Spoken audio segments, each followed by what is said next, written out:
So, I've talked a lot over time about how I write my scripts pretty fast. I sort of go through in one go, then I go back and edit and revise the scripts into something more tight and complete. And I've always wanted to be able to show my editing process, show the writing process, but like just filming me actually writing would be boring as shit.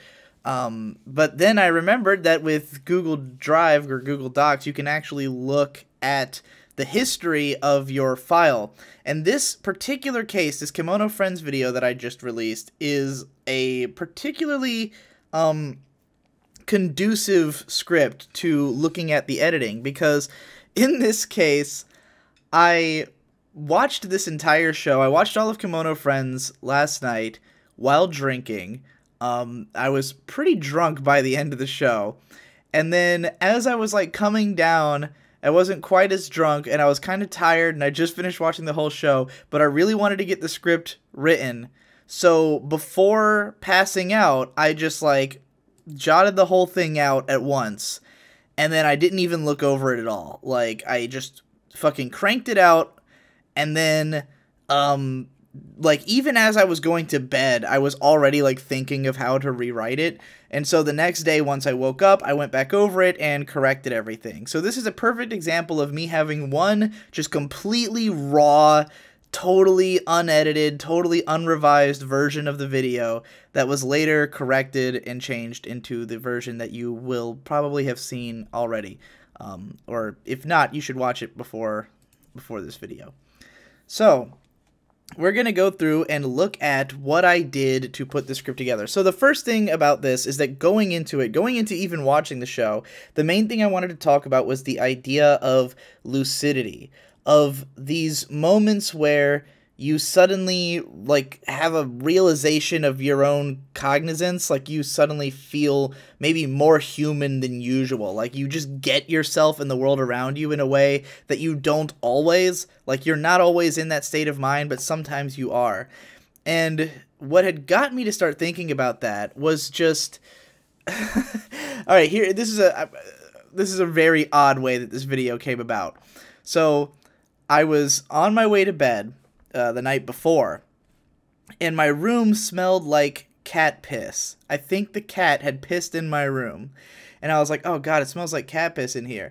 And then I was thinking back, because the night before, the Devu he had sent me a file of like a bunch of light novel titles he'd come up with, just like random ideas for light novel titles.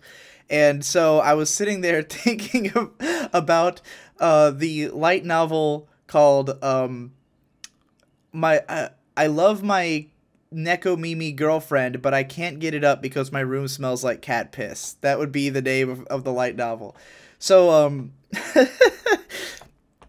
so I was thinking about that and how interesting it would be if there is like a half human, half cat who just isn't quite cognizant on a human level. Like there's elements of humanity, elements of understanding, but also this element of just being an animal who isn't capable of like that more lucid thought, who isn't capable of like understanding themselves in relationship to the world around them. They just have like instincts, and yet they also can communicate kind of like a human. And then I realized that's literally what Kimono Friends is. Like that's what the characters are in that show.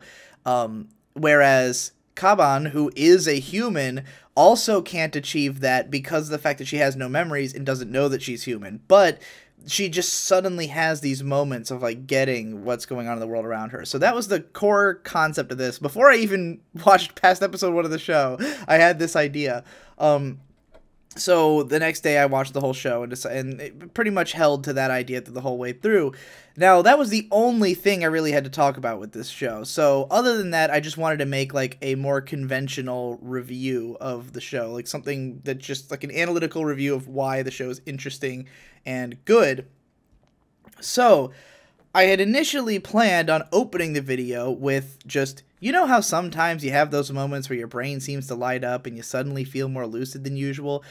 Because I have a tendency, there's a certain style of video that I've done, and I've been doing this for years, where I write a kind of short analytical review, but I open with the most unique point. I always try to open with the thing that is like really my take that no one else could have said, you know, about the show. And then I kind of follow that up with the more conventional review. But when I look back on a lot of those videos I've done in that style, I actually kind of hate that formula because it really breaks the video off into two parts. And oftentimes in the early part, you don't really have a sense of where the hell this video is going. Like, it's hard to get a grip on what I'm leading you into. And Super Bunny Hop does a lot of videos in this style as well, but he'll often do it by having the early part have like mood music or be more of this like mysterious kind of thing, and then he moves into the next part of the video. And I don't necessarily like the way he does it either, but when I was thinking about how I'd start this video, I thought if I just start this off with this whole rant about lucidity, people are going to be caught so off guard when they open the video that they're not really going to pay attention to that part. Like, it's going to go over people's heads because they're not quite ready for the video yet, you know? And then I also thought that, like, the only way I could do it and get them ready would be, again, to use music. But then, like, I could have this mysterious music for the part where I'm saying, like, oh, lucidity and this interesting high-minded concept. But then when it just gets into standard review, the music's just going to be in the way. So instead, I thought, what if I just open the video with a clarification on whether or not Kemono Friends is good? Because that's what a lot of people are going to be wondering. Like, this is not a very popular show in the West. It's extremely popular in Japan, but most people don't get it. And I think a lot of people who are clicking on a video about Kemono Friends are just going to be looking for the answer of, like, okay, what the hell is this show? Is it good? Is it worth my time? So I thought, all right, we'll open it up with something a little bit easier to follow. So I had written the sentence, if you're here to learn my answer to the question of whether or not Kemono Friends is good, the answer is that yes, it is. And not even in a particularly unconventional way. Once you get over the hump of how totally bizarre the first episode and a half feel, it reveals itself as a fairly conventional adventure story with tons of fun and memorable characters, neat little episodic plots that are easy to get invested in, and a shockingly engaging background mystery that slowly comes to the forefront as we learn more and more about the strange world of Japari Park. And it's that world which makes the series stand out, and gives it a unique, almost uncomfortable atmosphere, but in a good way, that keeps it so compelling. Alright, so this is very clumsy. That opening sentence is just awful. It's just so... what the hell is the subject of this sentence? Like, I cut it down to just, Kemono Friends is good.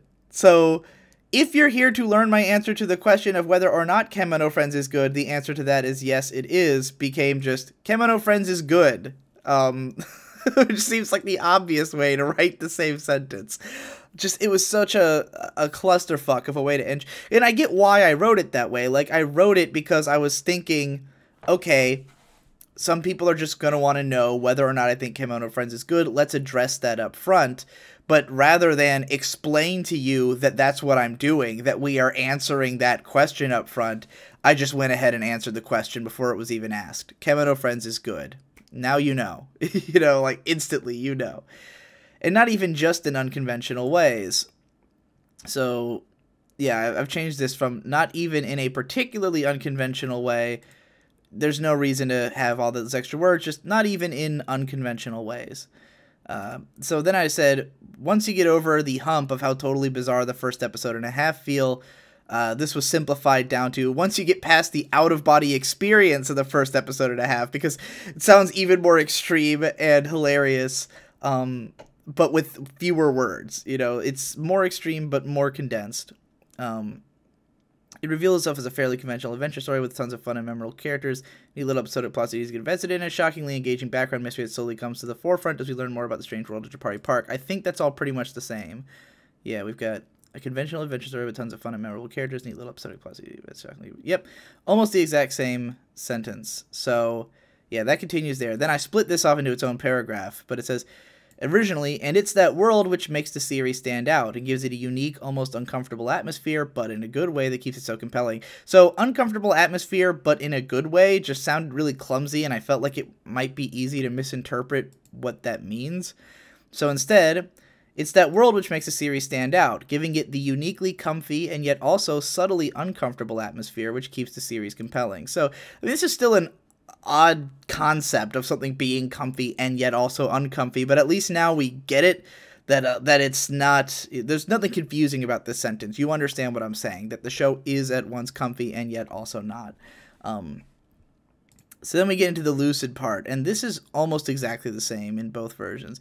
You know, sometimes you have those moments where your brain seems to light up and you suddenly feel more lucid than usual. Like all of a sudden you're thinking more deeply and understanding yourself better, and there's almost a sense of disconnect from how you felt just a few minutes ago when you were living on autopilot as usual. Kimono Friends is able to invoke that feeling through the bizarre circumstances of its core narrative conceits and the structure of its adventure. I think all I cut out was the word core there.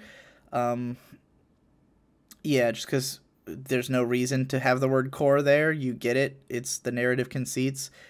Being more specific is not helpful. I think that's all that's different. It looks like there should... It looks like this sentence looks smaller, but whatever. Alright, so then we get into the next part. Kaban is a human with no memories and no idea what she is. So I added in our lead character just because going from this sentence to this one felt really jarring, and because this sentence is so short, Kaban is a human with no memories and no idea who she is, that like it just didn't roll off the tongue very well. So I added in our lead character just to add some clarity so that you know we're moving into the next part of the video. You know that we're entering a new subject, sort of. She simply wakes up one day in the middle of a synthetic savanna, and thanks to a chance encounter with the cat girl Serval, she is guided on a journey to determine her species. I think that sentence is exactly the same. But Kaban... So I accidentally typed but Serval just because I was tired. But Kaban isn't the only one in this park who doesn't really comprehend what she is or where she is. In fact, no one in Japari Park really has the full picture of their own existence. So we changed that too. But Kaban isn't the only one in this world who doesn't really comprehend what or where she is. So I've simplified that from what she is or where she is to just what or where she is, because, you know, why have the extra words when you don't need them? In fact, no one in Japari Park really has the full picture of their own existence. So yeah, that part's the same. Now I've split this paragraph off from... Yeah, I've split the paragraph here. Some of them are aware that they were all originally normal animals which were transformed at some point to have human characteristics. Some of them are aware that there used to be humans in the park and that they built all the now abandoned machinery and structures which litter the park. That's redundant, saying the park twice, so I know I cut that. They know certain things by instinct or by random knowledge which they've gleaned in their travels, but their knowledge is half-formed. In one of the funniest scenes in the show, and I apologize for spoiling this if you haven't watched the series yet, Kaban causes the other friends to realize that they are capable of removing their clothes. Literally none of them had realized. Yeah, Kaban causes them. That also sounds clumsy, so I'm sure I changed that as well. Alright, here's the fixed version. Some of them are aware that they were originally normal animals, which were transformed at some point to have human characteristics. Others are aware, so I've gone from some of them twice to others, just because it's not the same exact words twice. Others are aware that there used to be humans in the park, and that they had built all the now abandoned machinery and structures which remain. Yeah, so instead of saying in the park twice, I replaced it with which remain. They know certain things by instinct, and others by random knowledge which they've gleaned in their travels, but their information is half-formed. In one of the funniest scenes in the show, and I apologize for spoiling this if you haven't watched the series yet, Kaban informs the other friends that they are capable of removing their clothes, which literally none of them had realized. So yeah, we replaced causes them to realize with informs them. That makes a lot more sense. Okay, moving along. Here's the unfinished. The reason for this ignorance is that, well, these characters are really just a bunch of wild animals. They've been fundamentally altered by their transformation into friends, but they are only slowly coming to appreciate those differences, and none of them realizes the depth of what they don't know, so they have no reason to question it. When Serval is introduced, she seems confident that she knows all there is to know about her environment, but it doesn't take long for us to realize that she's got no idea what the hell is going on.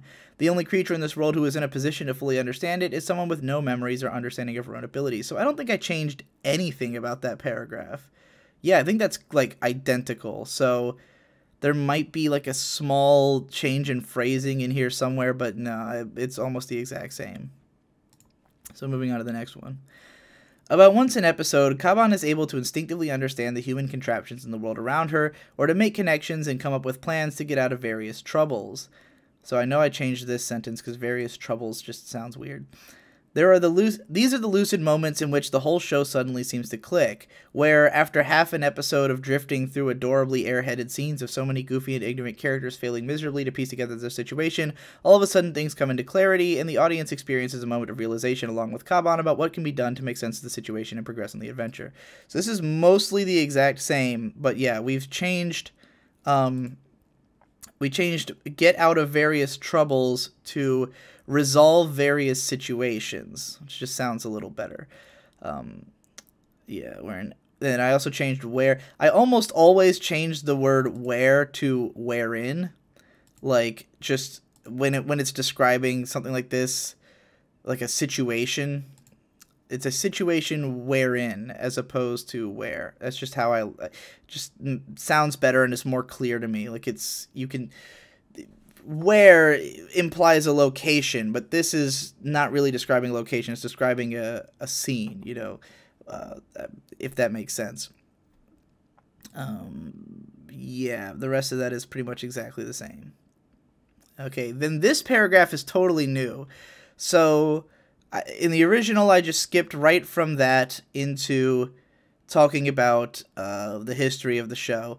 But there was a few things that I wanted to find a way to get in there just because I thought they were interesting, but, you know, didn't know where to put them in the original script. So I added in this entire paragraph about the moment which most blew my mind towards the end of the series. And I almost didn't put this in just because I didn't have anything specifically to say about it. Like, I didn't have anything to analyze about it. I just wanted to point out its existence because it's such an interesting facet of the show that this happens. And I think it amplifies again, I say here, it amplifies the existential atmosphere of the series. And that's really all I wanted to point out about it. It's just so interesting that I couldn't go without mentioning it at all. Alright, moving on. How Kemono Friends achieve such a fascinatingly strange and mysterious world is a circumstance so bizarre that it could be called a stroke of luck. The series is based on a mobile phone game which had gone offline before the series started, and so the reimagining of that game's systems into a world for the anime series also included the genius decision to set it in a sort of post-apocalyptic version of the game's world. The way that Japari Park is set up only really makes sense in the context of being a man-made amusement park, which was meant to guide interactions between humans and adorable animal girls, but since the park was abandoned, now it just outright doesn't make sense at all. Alright, so hopefully I changed some of the word series, because I said it like 3 times at the start of the paragraph. I don't remember if I changed it. Let's find out. How Kemono Friends achieved such a fascinatingly strange and mysterious world is through circumstances so bizarre that they could be called a stroke of luck. The series is based on a mobile phone game which had gone offline before the show started. See, I changed series to show. And so the reimagining of the game's systems into a world for the anime series also included the genius decision to set it in a sort of post-apocalyptic version of that game's world. Yeah, so I think this is all... Oh yeah, okay, so I added in this sentence here. But since the park was abandoned, now it just outright doesn't make any sense at all, and fuels an inherent sense of intrigue, similar perhaps to the ambivalence evoked by Adventure Time's post-apocalyptic fantasy world. Yeah, so when I ended this sentence on, now it just doesn't make any sense at all, I thought that sounded like negative or just unclear if I was saying that as a compliment. So I added that it fuels an inherent sense of intrigue to make it clear that, yes, I am saying that it's a good thing that it doesn't make any sense. It's interesting because of that. And then I also, just upon thinking about that fact, realized that it's pretty similar to Adventure Time's world. Specifically, the ambivalence which... Idea Channel wrote about. Like, they wrote about the idea that's what Adventure Time was trying to evoke, going by stuff that Pendleton Ward had said about the show. So yeah, but I very often will change series and show in my scripts just because I'll end up using one over and over again, and so I just, to me, they're completely interchangeable, you know?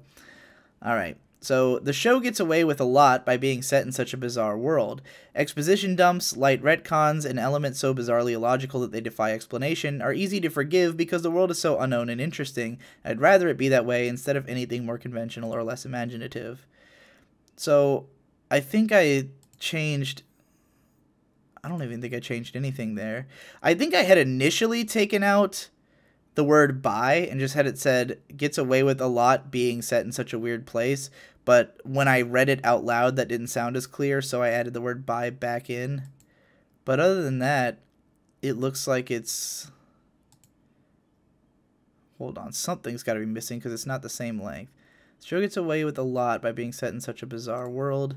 The show gets away with a lot by being in such a weird place. Okay, yeah. This is because I added in this sentence up here. Ambivalence evoked by Adventure Time's post-apocalyptic fantasy world. So because I had the word world twice, I replaced world with place. And then I had the word bizarrely illogical right after bizarre place, so I changed it to weird place. All of this is just to avoid repetition in the script. So, yeah, that's why Bizarre World became Weird Place. Other than that, I think this is the exact same paragraph. Kemono Friends has been enormously successful in Japan, and this took a lot of people by surprise because of its almost amateurish CG animation.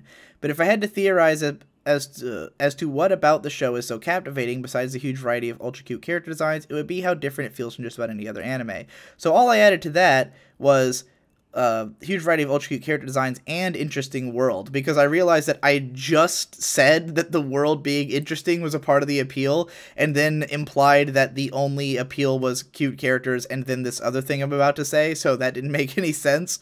So I added in and interesting world just for clarity there. Now we're getting into some big paragraphs.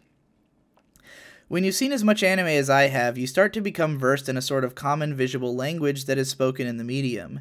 Images are usually presented in familiar ways, conventional framing and camera work and timing and editing, etc. Kemono Friends, however, seems to have its own distinct visual language. It makes use of the freedoms which CG animation allows without abusing them in the way that a show like the current run of Berserk does. It doesn't matter that the animation is less than stellar or that it occasionally looks like an N64 game, the staging of scenes is engaging, and the comedic moments click, and there's a kind of natural flow to each scene that becomes even more confident as the series moves along, and even pulls off some legitimately dramatic and emotional visuals. Yes, it's clumsy all the way through, and not every moment clicks, but the show is so charming and distinctive that those moments are still fun just by force of doing something new. So here we'll mostly have changes to like syntax, where I removed some words here and there or rearranged them a little bit, took out some ands and put in commas instead and stuff like that. So and I didn't even say when you've seen as much anime as I have, because that's what I said in the original, because I just said it feels different from any other anime, so I did not need clarification that I'm describing anime here. So when you've seen as much as I have, you start to become versed in a sort of common visual language that is spoken in the medium. Images are usually presented in familiar ways, conventional framing and camera work, timing and editing, etc. So I took out the and there and made it a comma. Kemono Friends, however, seems to have its own distinct visual language. It makes use of the freedoms which CG animation allows for. I think there's something different about that sentence. Yeah, I had just cut it off at allows, so allows for just sounded better. But without abusing them in the way that a show like the current run of Berserk does. It doesn't matter that the animation is less than stellar, that it occasionally looks like an N64 game, the staging of scenes is engaging, and the comedic moments click, and there's a kind of natural flow to each scene that becomes even more confident as the series moves along. It even pulls off some legitimately dramatic and emotional visuals. Yes, it's clumsy all the way through, and not every moment clicks, but the show is so charming and distinctive that those moments are still fun just by force of doing something new. So yeah, mostly the same. Now here we add in another full paragraph, this one about the voice acting. I didn't bring it up originally, but I felt like it would be really weird not to mention it because it was such a thing that I noticed throughout the show, and that at first bothered me, but then as it went along, I really warmed up to how weird the voice acting was, so I wanted to mention it. So, similar things can be said of the voice work, performed mostly by newcomers cast so bizarrely that I sometimes had to do a double take when a voice I'd never expect came out of a character's face. Even still, though, there's something refreshing about not being able to tell what a character will sound like just by looking at them, as anime has taught me to do. Yes, those are pretty dense and, those are, I don't know, those sentences are alright, I guess. It's just sentences where I say a lot in one sentence. Anyway, so here we have what was originally the final paragraph, because I just didn't bother putting in my, ending piece. All my videos have an ending paragraph that's just basically the closing screen part, but it is certainly a pleasant surprise that Kemono Friends is good, and its goodness takes a little while to process because it looks so different from how goodness usually looks. Not to say that I think all or even most people would enjoy it, but those who give it a shot will most likely find that they liked it more than they expected to. The feeling it gives is so unlike anything else I can think of that I think it even elevates it beyond the baseline quality of its writing and production. It's definitely not an experience I'll soon forget, and I would very much like to see how the franchise continues from here on out, and to indulge in the incredibly fun real-life spillover that's resulted from its existence. I think the only part I changed out of that is, what was the word I say? Like. I changed the word like somewhere. It is certainly a pleasant surprise that Kimono Friends is good, and its goodness takes a little while to process because it looks so different from how goodness usually looks. Not to say that I think all or even most people would enjoy it, but those who give it a shot will most likely find that they liked it more than they expected to. The feeling it gives is so unlike anything else I could think of that it even elevates the series beyond the baseline quality of its writing and production. It's definitely not an experience I'll soon forget, and I would very much like to see how the franchise continues from here on out, and to indulge in the incredibly fun, real-life spillover that's resulted from its existence. I don't even know where I changed the word like, but I think I did. I might have changed like to enjoy somewhere in there. Anyway.